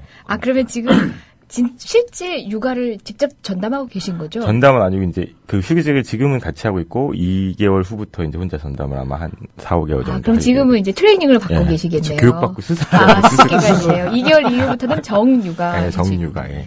네. 지금 부육아하고 있습니다. 부육아. 강동구 그 가정의 말진 기자이시죠. 그렇죠. 아니 이 정한부 기자님 같은 경우에 막 기자로서는 정말 뭐 여러 가지 독보적인 활동들을 많이 하셨지만 또 기자와 이 민변 뗄래야 뗄 수 없는 관계지 않습니까? 그렇죠. 안 그래도 여기 두 분 변호사님과의 인연을 또 이제 국정원 사건을 예를 들어서 설명해 주셨는데 기자님이 보실 때 우리 민변의 변호사들 뭐 어떤 존재고 그러니까 뉴스의 소스? 정보의 원천? 예, 서로가 너무 특정한 쪽으로 답을 유도하는 것 같은 그런 질문이. 아니. 그러니까 그런 시각으로 볼 수도 있는 거고, 그러니까 서로가 정말 공생? 어떠신가요, 이런 인연? 되게 뭔가 이렇게 의탁할 곳, 기댈 곳이 있다라는 생각이 되게 많이 들어요. 특히나 이제 여러 가지 법률적인 지식이 아무래도 이제 기자는 별로 아닌 게 없거든요. 사실 다른 분들의 이제 전문적인 지식이라든지 고민들을 좀 이렇게 듣고 사는 게 사실 이 직업인지라서 그럴 때 있어서 가장 든든한 법률적인 이제 조언이라든지 아니면 고민들을 좀 들을 수 있는 분들 그래서 아주 감사하게 생각을 하고 있고요. 특히 근데 예전에 이제 그 김 씨가 썼던 글을 국정원 직원이 썼던 글을 처음에 이제 박주민 변호사님한테 찾아가서 이제 법률적으로 위반될 수 있을 부분들 이런 걸 사실 누구랑 그냥 쉽게 얘기할 수 있겠습니까? 이게 사실 어떻게 악용될 수도 있는 거고 그렇죠. 아니면 이게 먼저 유포가 돼서 뭐 국정원에서 먼저 알게 돼가지고 대응을 할 수 있는 방법도 있을 거고 여러 가지 있는데 이제 그만큼 믿음을 가지고 함께 이제 고민하고 의논할 수 있는 같은 길을 가는 사람들이라는 생각이 좀 많이 들어서 늘 항상 감사하고 있습니다. 그리고 요즘에 활약도 너무 대단한 데 하셔가지고 감사하다는 말씀 많이 저도 정한봉 기자님께 굉장히 감사드릴 일이 많았는데요. 대표적으로 뭐 여러 가지가 있죠. 여러 가지가 있는데 그 중에 하나가 제가 PPT를 잘 못하는데 제가 PPT 부탁을 해서 PPT도 만들어주고 계셨어요. 저희 사무실에서 기다리면서 놀면서 기다리면 뭐예요? 이거나 좀 해주세요. 아니 그럼 그때 프레이지 그거는 그러니까 네? 프레지는 오히려 쉬워요. PPT는 어렵더라고요, 저는. 아, 그래요? 네. 아니, 그, 박주민 변호사님 같은 경우만 하더라도, 우리 변호사 업계에서는 얼리 어댑터. 그렇죠. 에 속하는. 항상 뭔가 이렇게. 괜히 말했다. 햇복 이런 거 들고 오시고 했는데, 그 모든 게 정한봉 기자님으로. 정한봉 기자님이 그 PPT 다루시는 걸 보고 제가 많이 배웠어요, 옆에서. 그래서 제가 박 변호사한테 또 배우고. 결국 제가 모든 걸 전파하게 되는. 그러네요. 선진분들을 민변에 전파하게 그러네요. 신사 유람단장으로 지금 오늘. 아우, 저런 유머 진짜. 커팅 좀 해주세요. 편집해 주십시오. 아니, 이광철 변호사님이 가끔 이렇게 그냥 밑도 끝도 없는 저런 유머를 던지실 때가 있어요. 근데 되게 뭐라 그러지, 역사적인 단어를 그렇죠. 굉장히 많이 쓰세요. 뭐 삼전도라든지 뭐 별별 얘기 다 쓰시는데. 저번 방송에 들었으면 이제 삼전도에서 방송해야 된다는. 예, 저는 한 3개 중에 한 개씩 못 알아들어요. 못 알아듣는데 참 맥락 없어요. 근데 여전하시네요. 발전이 없어요. 예. 방송은 독립됐으나. 캐릭터는 여전히 종색적이에요. 예, 오늘 뭐 제가 아까 꼭 말씀드리고 싶다는 멘트가 있었는데 제 칭찬을 해주셔가지고 사진 올려주셨네요, 박성재 PD님. 정한봉 기자님의 얼굴을 일부러 이거 지금 개인정보 보호 차원에서 가려주신 건가요? 신비감 유지를 위해서. 아, 그래요. 그런데 왜 박주민 변호사님의 못 나온 얼굴은 왜 안 가리셨어요? 피자로 얼굴 가릴 걸 그랬어요. 예, 이렇게 같이 4명이 꽉 차서 방송을 하고 있습니다. 아, 정말 늘 채워서 방송할까봐요. 이렇게 꽉 차 앉아있으니까 진짜 좋네요. 다른 것 같아요. 오늘 4명이면 우리 처음 아닌가요? 이렇게 4명. 최다 인원인 것 같아요. 예. 꽉 찼을 때 분위기가 더 다른 것 같아요. 우리 또 다음 이슈, 준비된 이슈가 뭐죠? 임수경 의원 종북에 대해서 우리 순수한 이재정 변호사님 한번 얘기 들어봐요. 한통 내셔야죠. 예. 우리 여기서 막 얘기를 하다 보면 성공고수 아이고, 이제 나중에 얘기해요. 없다는 얘기는 안 하는데. 아니, 여기서 얘기를 하다 보면 꼭 우리가 수행한 사건을 가지고 얘기하니까 뭐 자기 자랑하는 것 같기도 하고. 근데 뭐 관심들을 가지고 계시는 사건이다 보니까 얘기하는 거지. 자랑하느라고 얘기하는 거 아니에요. 사람이? 갑자기 말이 빨라지시는 예. 아니, 근데 우리 이재용 변호사님 한 가지 생각난 게 있는데. 지난번에 헌법재판소에서 이제 심리가 열려갖고. 예, 말씀하세요. 급 표정 밝아지시네. 아니, 광고 들어야 될 시간 아닌가요? 그래가지고, 이렇게 하는데, 이게 쭉 공방이 오고 가다가, 이재용 변호사님이 딱 한 말씀 하시니까, 헌재 재판관들 표정이 급 바뀌고, 급 반색, 목소리가 너무 이렇게 내용은 별거 없었는데, 목소리로. 꾀꼬리 같은 목소리로 그냥 하니까 그냥 딱 분위기가 그냥 일거에. 주진우, 김호준 총수 사건 할 때도 많은 방청객들이 아나운서 같다고. 저분은 아나운서 같다. 이렇게 평을 하더라고요. 저 표정은 뭐죠? 저 표정 좀 사진 찍어가지고 올려야 되는데. 뭐 인정할 만도 하잖아요. 그러면 제가 막 부인하면 더 어색하잖아요. 아유, 예, 제가 말씀드리겠습니다. 사건 얘기해도 되는 거죠? 네. 사실 이렇게 언급하는 것 자체를 임수경 의원은 굉장히 부담스러워해요. 왜냐하면 우리 사회에서 종북이란 딱지는 북한을 적으로 생각하지 않으면 누구나 종북이라는 딱지를 쓸 수 있지만 특히나 통일과 관련된 전적이 있거나 현재 활동하는 사람에게 종북이라는 것은 굉장히 신뢰 있는 어떤 올가미가 되는 거죠. 국민에게. 임수경 의원의 대학생 시절의 방북의 경험이라는 것들이 늘 이 종북이라는 딱지를 달고 다닐 수밖에 없게끔 만들었었어요. 그렇죠. 그리고 이 사건은 실제 임수경 의원이라기보다는 송영길 시장이 주최한 평화 관련 행사에 임수경 의원이 참여를 했는데 종북 의원이 참여했다. 천안함의 영혼들이 이제 잠도 못 드는 그곳에서 뭐 종북 의원을 데려다가 쇼를 했다. 뭐 이런 식으로 이제 새누리당 의원이 박상은 의원이 얘기를 한 건데요. 사실 이 건도 이 건이지만 여러분들이 얼마 전에 뉴스에서 보셨을 거예요. 뭐 임수경 의원이 김일성을 아버지라고 불렀다라고 했던 사건에서는 패소를 했어요. 그래서 꼭 임수경 의원이 당시 방북 당시 그러니까 대학생 시절이죠. 88년도인가요? 89년입니다. 89년도요. 그때 방북을 했을 때 김일성을 아버지라고 불렀다는 게 기정사실화되는 것처럼 1심 판결이 나왔어요. 굉장히 부담스러워하고 있어요. 사실 그 당시만 하더라도 이미 기소돼서 관련해서 국가보안법 처벌을 받고 복역을 하고 나왔습니다. 복역의 자료가 뭐였냐면 재판의 자료가 뭐였냐면은 국정원이 뭐 세부적인 것까지 다 알고 있어요. 그 당시에 뭐 누군가하고 나눴던 멘트까지 다 알고 있어요. 한국외국어대학교 불어과 4학년 임수경입니다. 여러분께 전투적으로 인사드리겠습니다.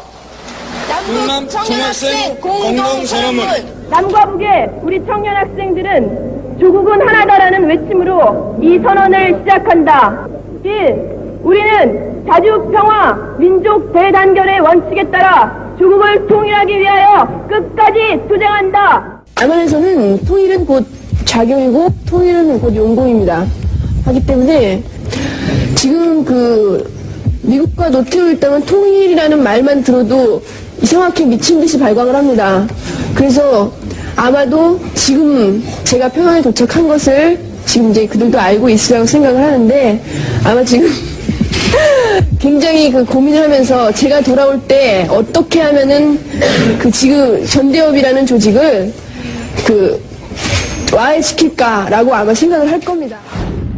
관련된 북한 방송 등등 해서 모든 자료를 다 가지고 있는 국정원이 당시 김일성을 아버지라고 했다라는 자료는 어디도 없어요. 그렇게 검찰이 이미 그 부분을 다 잘 알고 있을 텐데 이게 명예훼손이라는 법리가 굉장히 모호하게 적용이 되는 경우가 많아요. 그래서 당시에 김일성을 아버지라고 부르지 않았다는 사실을 증명해라 라고 하는 셈이죠. 김일성도 지금 안 계시고 해서 예, 사실조에서 물어볼 수도 없고 그런 와중에 이제 김일성을 꼭 아버지라고 부른 것처럼 괜히 소송을 제기했다가 아버지라고 부른 것처럼 1심 판결이 나고 난 뒤에 임수경 의원이 굉장히 부담스러워하고 있던 찰나에 또 이 사건만큼은 어쨌든 부분적이지만 승소를 했어요. 사건 자체 법리는 그다지 뭐 복잡하거나 그런 일은 아니에요. 근데 이 사건 자체가 보여준 상징적인 의미는 종북이라는 프레임을 달고 의정 활동을 해야 되는 국회의원으로서의 부담감에서 조금은 스스로 자유로워질 수 있는 숨구멍 정도는 되지 않았을까 그 생각은 해요. 아직도 뭐 남아있는 사건들도 있고 이분들뿐만 아니라 뭐 종북 논란에서 이렇게 법정 비화된 경우가 많지 않습니까? 뭐 박원순 시장이라든지 또 이재명 시장 같은 경우도 승소했었죠. 정미용 씨 상대로 해서. 그리고 정미용 씨가 까먹고 항소를 안 했다라고 해서 본인이 항소를 하려고 했는데 시간이 지나버렸다 이러고 항소 포기라고 하니까 발끈하면서 그랬던 사건도 기억이 나고요. 특히나 우리 이광철 변호사님이 고객으로 많이 두고 계시는 우리 이제 통일운동을 하시는 여러분들도 늘 종북 프레임에서 자유롭지 못하시잖아요. 근데 일일이 그 종북이라고 부르는 것에 대해서 소송으로 다 껌껌이 확인할 수는 없고. 그렇죠? 그런 딜레마들이 늘 있는 것 같아요. 참 종북의 문제 이 프레임이라고 하는 게 실제로 이게 작동되는 그 과정을 보면 굉장히 좀 폭력적이잖아요.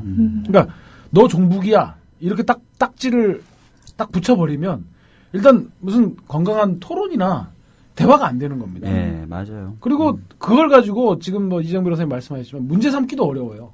종북의 개념 자체를 지난번에 국정원 사건에서 법정에 나왔던 민병주 지금 전 심지어 전 단장도 그때 검찰이 종북의 기준이 뭐냐 대답을 못했다는 거 아닙니까? 그러니까 종북 척결을 위해서 해야 된다. 종북 척결을 위해서 국정원이 심리전단을 운영하고 댓글을 달았다 이렇게 얘기하는데 그러면 종북의 기준이 뭐냐? 그러니까 그 심리전단의 책임자도 종북의 기준을 모른다는 거 아닙니까? 네, 기준이 없다는 거죠. 예, 네. 그런 상황에서 그렇게 너 종북이야 그러면 일단 그 상황에서 그 사람은 지금 말씀하시는 것처럼 내가 종북이 아니라는 거를 구구절절히 해명해야 되는 상황으로 몰리고 또 북한이 실제로 지금 현존하고 북한이 이렇게 핵으로 이렇게 남북이 이렇게 대치하고 있는 상황에서 국민들이 북한에 갖고 있는 혐오감, 이런 정서적인 혐오감들이 있잖아요. 그 혐오감 속에서 계속 헤어나오지 못하고 막 헤어나오려고 하면 할수록 진흙탕 속으로 빠져들어가요. 그럼 굉장히 악마적인 프레임이라고 생각이 들고 저는 이 문제는 답은 없다고 봅니다.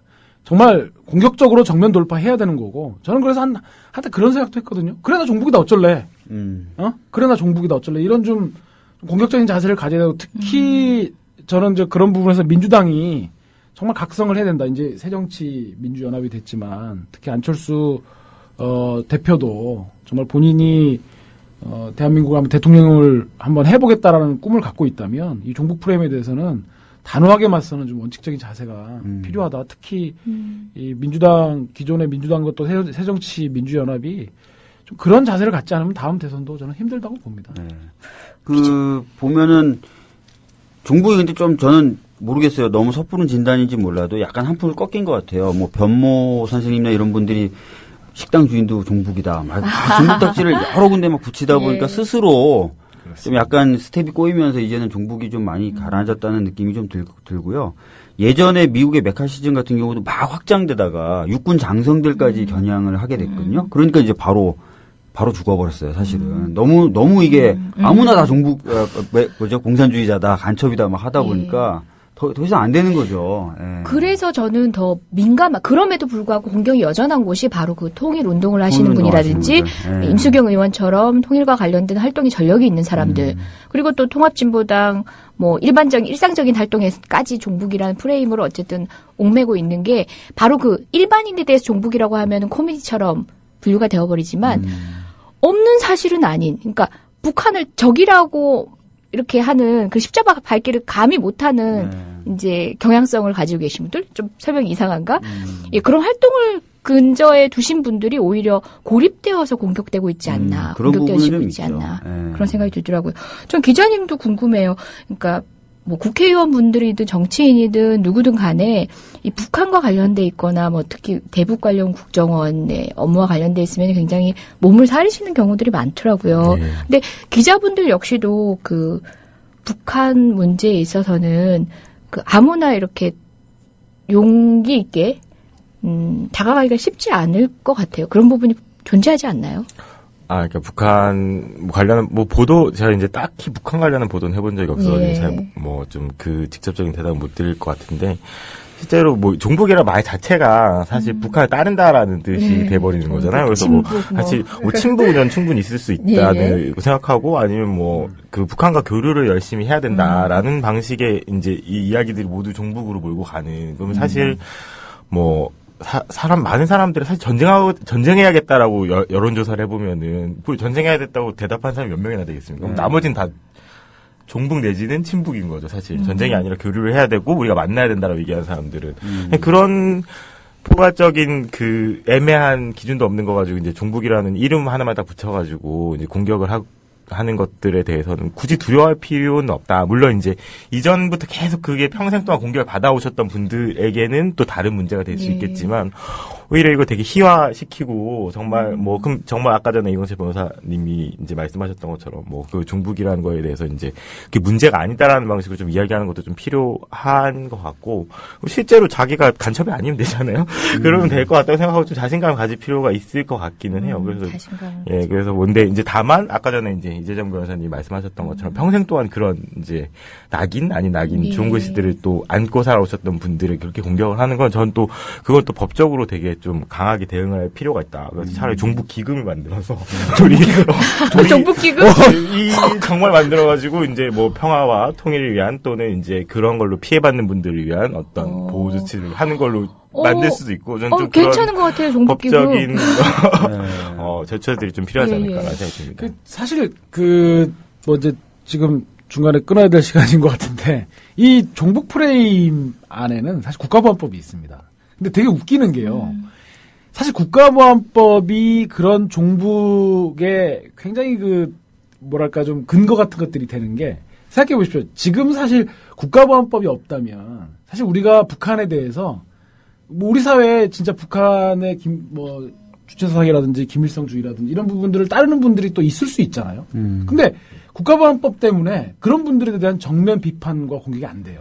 왜냐하면 그분들과 그런 문제에 대해서 당신 생각이 잘못됐다라고 말하면서 그분들이 어떤 얘기를 하는 것 자체가 국가범법 위반이거든요. 그러다 보니까 그분들의 사상과 양심을 지켜주기 위해서 그거를 묻는 것 자체가 굉장히 어려운 구조란 말이에요. 국가범법 때문에. 드러내놓고 한번 논쟁을 해보자가 안 된다는 그렇죠. 말씀이죠? 그러니까 그런 부분들을 놓고 우리가 토론을 통해서 공론회장에서 활발하게 문제 제기를 하고 그것이 왜 잘못됐는지를 얘기를 할 수 있어야 되는데 그 얘기를 못한 국가범법 때 못하기 때문에 그분들의 사상적 경향성들이 일정 부분 이렇게 계속 유지되어 오는 거죠.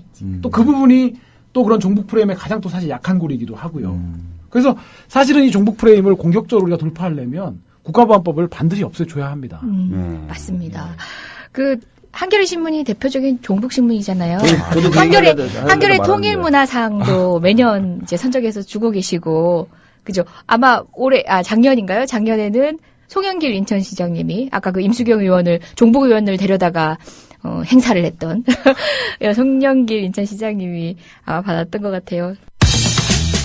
다 함께 만드는 국민 라디오. 예, 여러분 지금 이변, 그리고 박변이, 세 변이 함께 진행하는 이런 변이 있나를 듣고 계시고요. 오늘은 정한풍 기자님 함께 와 계십니다. 예, 계속 말씀 나누겠습니다.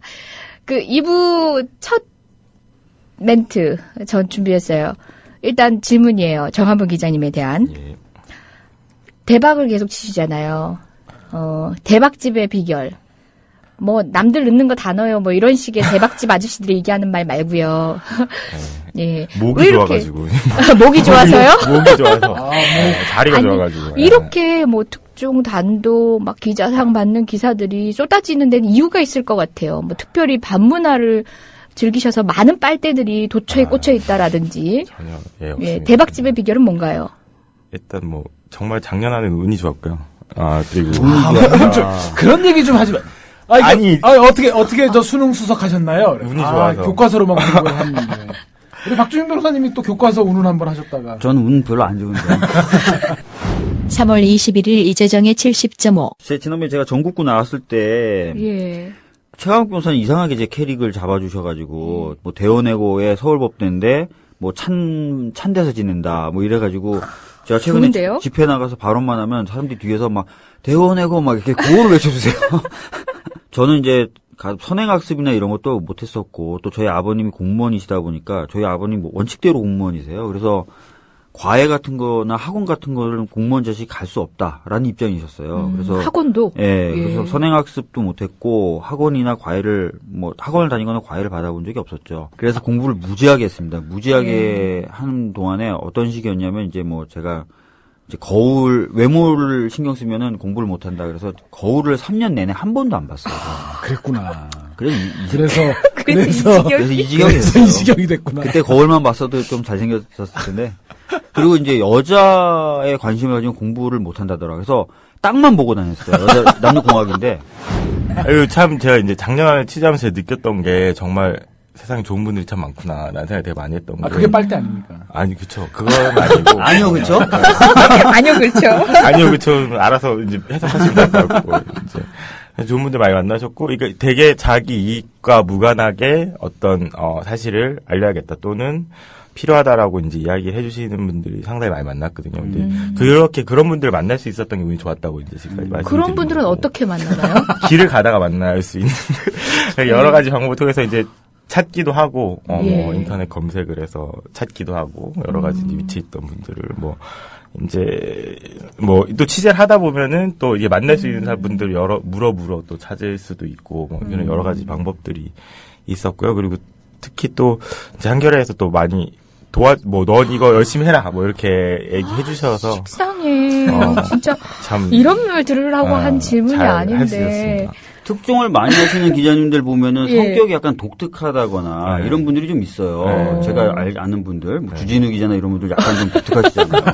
근데 정한봉 기자님은 옆에서 보면은 독특하다는 느낌보다는 약간 뭐라 그럴까요? 편안하고 네, 무난하다는 느낌을. 검색 스타일. 그래서 제가 좀 멍청해 보이거든요. 그래가지고. 있는 얘기를 다 하는 거예요. 그렇죠. 얘 기사 안 쓸 것 같은데? 이러면서 생각을 한 다음에 이제, 다 이제 기억을 하고 있다가, 저기 써도 되죠? 얘기를 하면서 이제 좀, 이 허허실실 이제 전법을 좀 많이 쓰고 있죠. 혹시 이런 경우도 있어요? 진짜 나는 보도 안 할 거야라고 얘기했는데 나중에 사실 보도를 해버렸다. 이런 경우도 있어요. 뭐 그런 경우를 미리 얘기를 하죠. 그러니까 미리 만약에 얘기하고. 이제 그 동의가 안 되더라 하더라도 가능하면 이제 저는 뭐 그게 필요하다고 생각을 하고 아니면 이제 뭐 최대한 보도를 안 하거나 뭐 이런 최대한 취재원들 왜냐면 취재원들 위로함을 무릅쓰고 이제 이야기를 하는 경우가 있거든요. 취재를 하는 경우가 있는데 이제 그 신뢰를 지키지 못하면 안 되겠다고 생각을 하고 이제 그렇게 해서 이제 잘못되면은 안 되잖아요. 그래서 가능한 한 합의를 하고 이야기를 하는 편입니다. 예. 제 기억에도 몇 건을 저한테 이제 전화해가지고 이런 거 보도하면 법적 문제 없겠냐고 하셨던 것들 중에 실제로 보도 안 하신 것들도 있었던 것 같아요. 나중에 왜 이거 보도 안 나오던데요? 그러면 뭐 이렇게 취재원하고의 관계나 이런 것 때문에 보도를 안 하는 게 맞을 것 같습니다. 이렇게 또 얘기하시는 경우도 있더라고요. 근데 뭐 사실 늘 그런 고민을 하거든요. 이제 보도의 공익성이 우선이냐 아니면은 이제 취재원들을 보호하는 게 더 우선이냐. 근데 그거에 대한 고민들을 좀 늘 하고 되게 그 경계선에서 고민을 많이 하게 되고 뭐 불가피하게 또 보도해야 될 경우도 많이 있는 상황이 생기는 것 같아요. 예.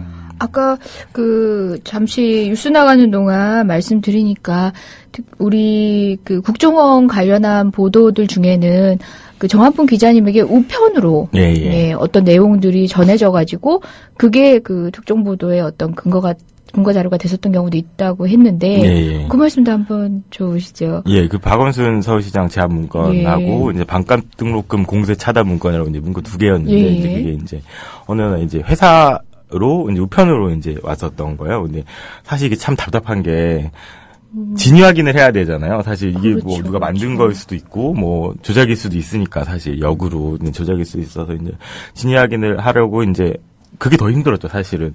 아니, 그 이후에 취재가 뭐 취재원을 직접 만나면 이 사람이 거짓말하는지 진실을 얘기하는지 대략적으로라도 감이라도 잡히는데 이건 전혀 그런 이제 여지가 없고 완전 우편으로 와서 그래서 이제 어렵게 여러 곳에서 확인을 했는데 이건 뭐 사실 도저히 조작 문서일 수 없다라는 정황들을 되게 여러 가지를 찾았어요. 뭐 기본적으로 거기 나와 있는 것 중에 상당수는 실행이 됐고 또 이제 거기 있는 문건의 내용이 양식이라든지 이런 부분이 여러 국정원 뭐 전현직 직원들을 통해서 이제 확인해 본 결과 실제로 이제 사용하고 있는 뭐 국정원이 사용하고 있는 방식이고. 그래서 결국 보도하기 하루 전날 이제 저희가 이제 국정원 공식 확인을 요청을 했어요. 이제 공식 확인해서 이 문서가 너희 문서라 우리는 확인을 했다. 그러면 너희 이런 문서를 작성하게 된 계기를 이제 밝혀라 이렇게 얘기를 해서 이제 만나서 물어봤는데 처음에 딱 이제 그 문서를 본 국정원 관계자가 참 비슷하긴 하네요. 이러는 거예요. 그래요?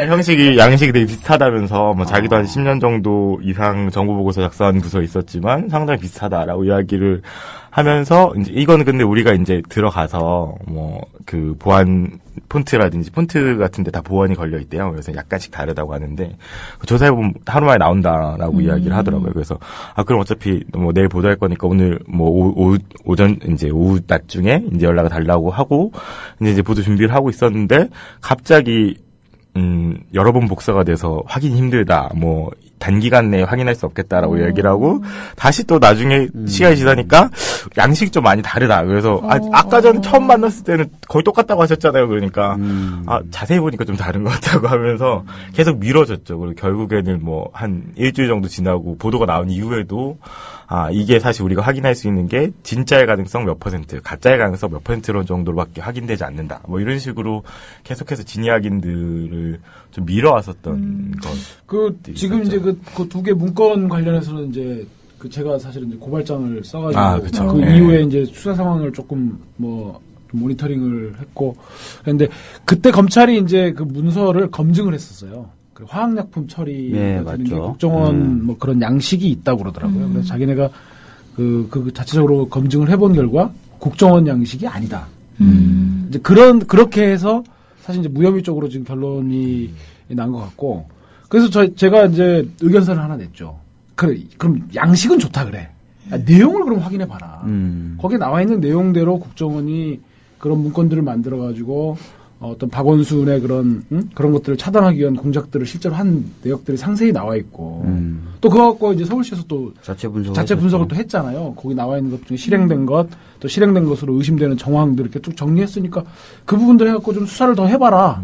거기서 또 묵묵부답이었죠. 예. 그 화학약품 얘기하셔서 좀 추가로 말씀드리면 원래 국정원 내에서 쓰는 A4 용지에는 화학약품 처리가 돼 있어요. 그래서 이걸 가지고 나가면 삐 소리가 나는 거예요. 그래서 장당 40몇 원인가 한 장에 이제 그런 이제 비싼 보안 용지에 쓰는데 사실 이게 복사가 됐으면 사실 그걸로 화학약품을 검출이 안 될 수밖에 없는 거고 제가 알기로는 양식도 거의 뭐 100% 국정원에 사용하는 양식으로 알고 있어요. 뭐 심지어 전 뭐 어떤 얘기까지 들었냐면 이게 어쨌든 문서고에 공공기관이잖아요. 공공기관이면은 이제 공공기록물을 관리하는 법에 따라서 이제 공공기록 관리해야 되는데 그럼 이게 문서고에 남아 있는 거 아니냐 뭐 이렇게 이제 물어봤더니 만약에 이게 진짜 우리가 만들었으면 실제로 우리가 제작을 했다고 하더라도 이걸 없애지 지금까지 놔뒀겠냐까지 이야기를 하더라고요. 그래서 뭐 민감한 문서라는 것도 인정을 하고 사실상 뭐 이게 진위 여부에 대해서는 뭐 공식적으로는 계속해서 이제 아니다라고 이야기를 하고 있지만 자기들도 어떻게 보면 자기들도 찜찜할 수 있는 것 같아요. 아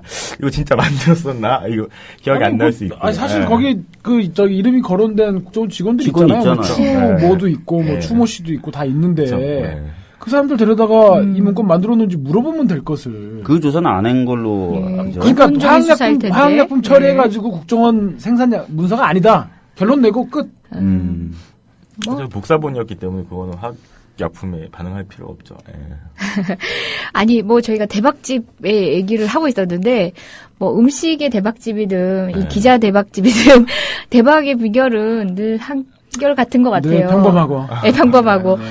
바로 그 평범함 속에 비결이 있는 거예요. 그러니까 신뢰할 만한 기사를 생산하고 단지 특종을 생산했다가 아니라 이 기자가 충분한 취재를 통해서 팩트를 제대로 전달하는 기자다라는 신뢰가 있으니까 또 그런 익명의 우편이 배달되기도 하고 그런 식으로 소위 자발적 발달들이 모이는 게 아닌가 그리고 하는 아마 생각이 들어요. 어렵고 외압이 있다 하더라도 이 사람은 보도를 해줄 것이다. 뭐 이런 믿음이 또 그건 정말 중요할 것 같아요. 있었을 것 같아요. 계속 끈질기게 취재를 해줄 것인가. 다 만들어 갖다 주는 게 아니라 이 정도 정보를 가지고 귀를 기울여서 추가 취재를 해서 끈질기게 끝까지 물고 늘어져 줄 것인가.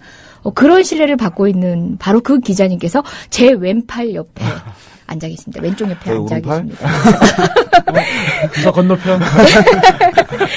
예, 우리 또 이제 세 번째 다루기로 한 주제.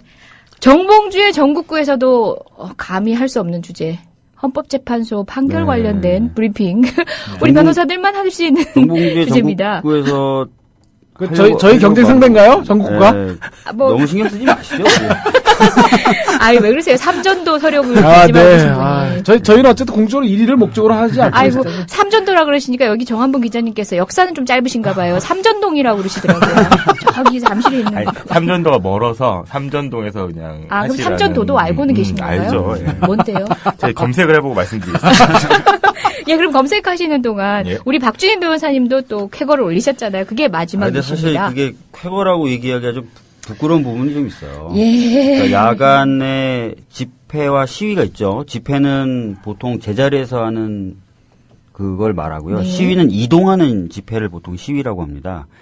근데 야간 집회 같은 경우에는 이미 이제 촛불 집회 당시에 이제 문제가 됐어서 그게 2009년도에 위헌 판결을 헌법 불합치 판결을 받고 2010년도에 입법을 해야 되는 시한을 지나면서 사실상 사라졌어요, 조항이. 그래서 야간 집회는 지금 마음대로 막 할 수 있는 건 아니고요. 주간 집회와 동일한 조건 하에서 할 수 있게 됐습니다. 그런데 그 조항에 그 집시법 10조에 시위 부분도 있었어요. 근데 시위 부분은 그 당시 헌법재판소가 판단 대상이 아니라는 이유로 그 판단을 아예 안 했죠. 그래서 바로 이제 2009년도에 시위 부분을 또 똑같이 헌법재판소에 가져다 놨어요. 그리고 나서 지금 거의 이제 5년이 거의 다 된 거죠. 5년이 거의 다 돼서 지금 판결이 나왔는데 판결이 어떻게 나왔냐면 12시 전까지의 시위에 대해서 이 조항을 적용해서 전면적으로 금지하는 건 위헌이다. 근데 12시 넘어서 시위를 못하게 하는 것은 또 합헌이다라는 식으로 한정 위헌 결정이 나왔어요. 그러면서 이제 헌법재판소가 했던 얘기가 뭐냐면 예전의 집회에 대해서 우리가 헌법 불합치, 즉 헌법에 합치되지 않는다. 그러니까 이것을 바꿀 수 있는 그 적절한 기준을 설정해서 입법부가 법을 새로 만들어라라고 헌법 불합치 결정을 했는데 입법부가 아무런 조치를 안 했다. 그래서 이번엔 우리가 기준을 준다라는 식으로 얘기하면서 12시를 기준으로 가지고 온 거죠. 그래서 한정위원 판결을 내린 건데요. 재밌는 게 이제 위원회는 그게 그냥 위원이 있고요. 헌법에 합치되지 않는다는 헌법 불합치 판결이 있고 지금처럼 한정위원이 있는데요. 우리나라 법원, 그러니까 헌법재판소가 아닌 법원은요. 위헌 판결하고 헌법 불합치 판결의 경우에는 그 효력을 인정합니다. 그래서 그 판결에 따라서 재판을 해요. 근데 한정위원은 단순히 법을 해석하는 하나의 방향을 제시한 것에 불과하다라는 입장을 가지고 있어서 헌법재판소가 한정위원을 하면 그것을 따르지 않습니다. 물론 따를 때도 있고 따르지 않을 때도 있어요. 자기 마음대로죠. 이제 간략히 제가 네. 하나만 설명을 드리면 지금 이게 헌법재판까지 올라간 이유가 뭐냐면요. 2008년도 촛불 시위 당시에 연행되셨던 분들이 관련 조항에 따라 가지고 지금 형사재판 중입니다. 그러니까 형사재판 진행되다가 헌재에 지금 위헌 심판을 하고 있는 동안은 형사재판이 중지된 상태거든요. 그러니까 이것도 저것도 아닌 상태로 5년을 끌고 온 거예요. 그렇죠. 끌고 온 건데 이게 한정해서 어쨌든 위헌이다. 다시 말해서 7시쯤에 야간에 8시쯤에 집회하다가 시위하다가 잡혀간 사람은 무죄가 돼야 되는 거죠. 예. 근데 일선 법원에서는 그냥 위헌 아니고 한정 위헌이잖아. 예. 라고 하고 이거를 무죄로 안 만들 수 있다는 거죠. 그렇죠. 그냥 유죄 판결을 때릴 수도 있다는 거죠. 같은 판사인데 어떻게 보면 헌법재판관도 판사고 법원도 판사인데 따르지 않는다는 거죠. 예. 그래서 저는 일단은 일몰 후에 해가 진 뒤에 절대적으로 시위가 금지되던 규정의 위헌성을 확인해 준 것은 환영하지만 12시라는 자의적인 기준을 헌법재판소가 들여온 것도 문제고 그다음에 결정의 형태를 한정위원으로 내려줌으로써 법원이 따르지 않아도 되도록 만들었다는 점. 그래서 굉장한 혼란을 야기했다는 점에서 이 판결을 제가 위헌 판결 4개를 받았어요. 지금까지. 근데 그중에 가장 쓰잘데기 없는 위헌 판결이에요. 4년이 넘게 기다렸는데. 예. 사실 우리 박주민 변호사님은 헌재의 사나이죠. 헌재의 사나이요? 헌재의 사나이. 헌재의 사나이. 나머지는 그나마 바로바로 효과가 발휘되고 그래서 보람도 있었는데 이거는 딱 제가 재판정에 가서 얘기 듣는데 너무 허탈하더라고요. 사실 어디다 써먹으라고 이런 판결을 내리셨는지. 그런 여러 가지 비판들이 있죠. 그래서 마냥 사실 잘못된 결정이다 이렇게 막 이렇게 내쳐버리기에는 뭐한데 일종의 계륵 같은 그런 결정인 거죠. 그렇죠. 버리기도 뭐하고. 근데 이게 이제 문제가 되는 게 사실 법리적으로는 과연 그 야간 집회나 시위를 어느 선에서 규제하고 허용할 것인가 하는 문제는 사실은 국회가 결정할 문제잖아요. 그렇죠. 사실 이게 12시라고 하는 기준 자체가 그 기준도 굉장히 자의적이고 무슨 신데렐라도 아니고 12시 유리구두 한 짝 잃어버린 거 신데렐라 재밌다. 이런 유머가 좋은데. 그래요. 이번엔 괜찮았어요. 신데렐라 유머 괜찮네요. 앞으로 삼전도 같은 그런 거는 지향하도록 그렇게 하겠습니다. 그래서 그런 기준도 자의적이지만 무엇보다 문제는 그런 권력분립적 원칙에서 국회가 해야 될 거를 헌법재판소가 자기네가 그런 기준들을 딱 제시해줘버린 것도 문제고, 아까 이제 박주민 변호사님, 이재명 변호사님 말씀하신 것처럼 법원이 자기네가 헌재가 내린 한정위헌 결정을 따르지 않는다는 사실을 뻔히 알면서도 그걸 헌법불합치가 아닌 굳이 한정위헌으로 해가지고 법원이 그 기준들을 따르지 않아가지고 종전에 그 집시법 규정에 따라서 유죄 판결할 수 있는 여지를 이게 저는 그러고 보면 좀 꼼수가 아닌가 그런 생각도 시간을 듭니다. 왜 이렇게 끌었나 생각해볼 때 이 꼼수를 개발해내려고 그러셨던 것 같아요. 제가 보기에. 그래서 또 재미있는 게 집회 부분에 대해서 헌법 불합치했더니 의회가 입법적 조치를 안 하더라라고 하면서 이 한정위헌 결정을 갖고 오셨는데요. 사실은 매번 국회가 열릴 때마다 그 집회, 야간 집회 시간을 제한하는 입법안들이 올라왔었어요. 근데 치열하게 논쟁한 다음에 굳이 이거 만들 필요 없다라고 해서 안 했던 거거든요. 이것도 어떻게 보면 입법부의 판단인데 안 하는 것도 입법부의 판단인데 존중했어야 되는 그걸 거네요. 오히려 존중해야 되는데 그걸 자기네들 눈에 보기에는 시간을 제한을 자꾸 안 하니까 그게 불만이었던 거예요. 이 분들은. 그래서 나오면서 이제 김남근 변호사님과 전화 이렇게 나오면서 공안검사 출신들이 많으셔서 그런가 완전히 공안적 시각이네 이렇게 얘기하면서 나왔던 거고 그다음에 야간에 시간을 딱 정해서 일률적으로 그 시간 이후에 집회나 시위를 금지하는 입법 례를 갖고 있는 나라가 거의 없어요. 프랑스가 그렇다고 하는데요. 프랑스는 11시 이후는 안 된다는 규정이 있는데 사문화됐다고 합니다. 예. 그리고 우리나라가 프랑스보다 근로시간이 엄청 길어요. OECD에서 거의 우리나라 탑이잖아요. 그래서 그런 근로시간까지 보장한다면 최소한 프랑스보다 몇 시간은 더 하게 해줘야 되는데 12시? 진짜 신데렐라죠. 자정이 울리면 이제 들어가서 잘하는 거죠. 재밌지 않습니까? 예, 진짜 재밌어요.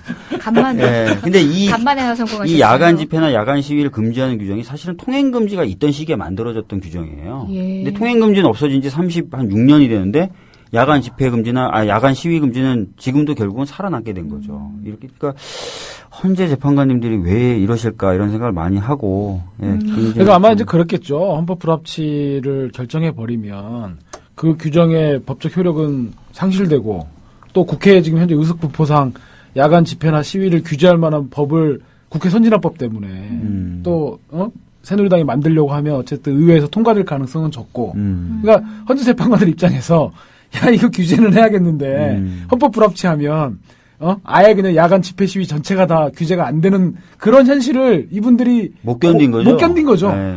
그래서 자기네 입장에서 어쨌든 야간 집회 부분에 헌법 불합치한 그 전례가 있으니까 그걸 무시하기는 어렵고 그럼 단순 합헌은 못 내리는 거 아닙니까? 그렇죠. 그런데 규제는 해야겠고 네. 그러다 보니까 치열하게 고민해가지고 야 법원아 우리 한정위원으로 해갖고 니네 기속력 인정 안 하는 거 한정위원으로 내가 던져줄 테니까 봐서 우리 기준대로 12시에 그냥 해서 처벌하든지 아니면 무시해. 아니면 종전대로 계속 유죄 때려. 야 무시해버려. 그냥 그렇게 해서 처벌해. 이런 의도가 담겨 있는 거죠. 그러니까 이 헌법재판관들이 자기 스스로 웃음거리가 되는 짓을 한 건데 부끄럽지가 않은가 봐요. 예. 근데 요즘 보면 그런 법조인들이 많은데 검찰들도 그러잖아요. 증거 없어도 간첩이다 이런 얘기를 하시거든요. 그 얘기는 왜 검찰이 필요한 거죠? 증거를 발견해내고 증거를 찾아내고 하는 게 검찰의 역할인데 자기 스스로 자기 그런 역할 필요 없다는 거잖아요. 그러니까 그런 얘기를 막 던져요. 근데 이분들 진짜 사실 요즘에 그런 생각이 많이 듭니다. 참 아마 거울도 안 보고 사는 제가 아니라 거울도 안 보고 사는 그런 재판관이나 법조인들도 많다. 그런 판사들한테는 이렇게 얘기를 해주라고 하더라고요. 우리 조상훈 사무국장님, 여기 사무국장을 하고 계시고 국민일보 해직 기자십니다. 네. 우리 조영기 목사하고 치열하게 아직도 싸우고 계신 분인데요. 그분이 그랬죠. 그런 판사들한테는 너희들도 조만간 변된다. 이렇게 얘기를 해주라고. 무슨 변? 이런 변이 있나를 앞두고 그분이 그런 말씀을 해주시더라고요. 뭐 코멘트 나쁘지 않네요 싶어서 한번 써먹어봤어요. 그런 분들은 변호사 등록을 못하게 해야 되는 거 아니에요? 아 맞습니다. 변도 네. 변 안 변을 되죠. 못하게 해야 그 변이 되는 거 아니라 아닌가? 실은 중의적 의미죠. 변된다 얘기죠. 그러게 말입니다. 역사를 두려워하라 이 저희 얘기죠. 죄 없는 우리 이정열 판사님만 등록도 안 시켜주고. 맞습니다. 네. 어떻게 되셨어요, 이정도? 한번 모실까요? 아니, 예. 결과적으로 등록은 하셨어요? 등록을 못 하셨죠. 4월 16일 날 네. 서울변협에서는 거절됐고요. 예. 4월 16일 날 대한변협에 등록 심사 절차가 지금 있습니다. 예. 네. 거기서 어떻게 결론이 예. 날지에 따라서 최초로 부장판사 출신의 사무장이 탄생합니다.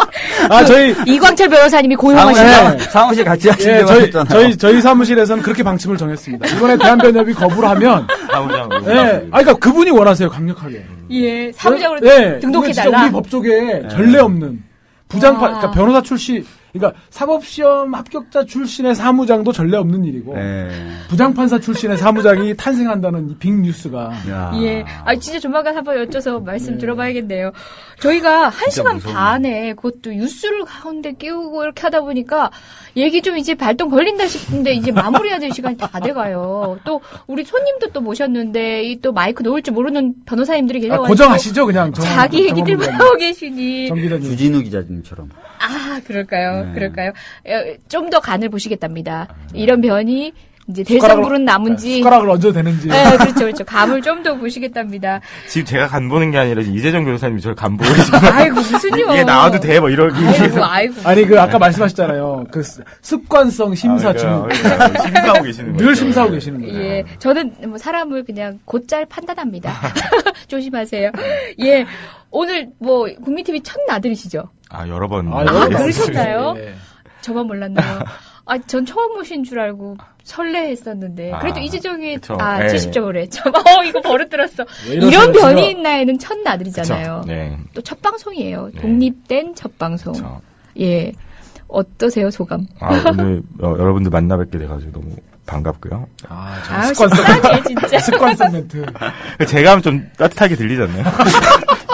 근데 얼굴을 보면서 이렇게 눈을 맞추면서 들으면 또 다르게 들리긴 해요. 그렇죠. 제가 지금 너무 평범하게 위장하고 와가지고 원래 잘생겼는데. 위장과.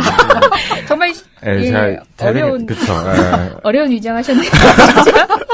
굉장히 기술이 뛰어난 위장이에요. 아니, 왜냐면 너무 부담스러워해서 찢었는데 본 모습을 보여드리면, 그래서 제가 일부러 좀 위장을 하고 다니거든요. 그래서 지금도.